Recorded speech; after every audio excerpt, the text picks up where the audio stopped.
வணக்கம். ஜி தமிழ் செய்திகள் வாசிப்பது உங்கள் கோமலா ஸ்ரீதர். சோமசமுத்திரம் ஆரம்ப பள்ளியில் பள்ளி மேலாண்மை குழு கூட்டம்.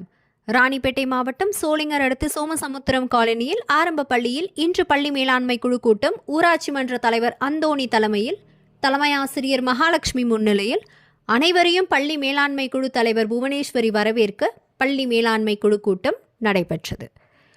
இதில் பள்ளி மேம்படுத்துதல், பாதுகாத்தல், பள்ளிக்கு தேவையான உதவிகளை செய்தல், பள்ளிக்கு குழந்தைகளை சேர்த்தல், இடைநிறுத்தல் இல்லாமல் பார்த்து கொள்ளுதல், குழந்தைகளுக்கு அரசு தரும் சலுகைகள் கல்வி தரமாக கிடைக்க வழிவகை செய்தல் போன்ற செயல்பாடுகள் பள்ளி மேலாண்மை குழு செயல்படும்.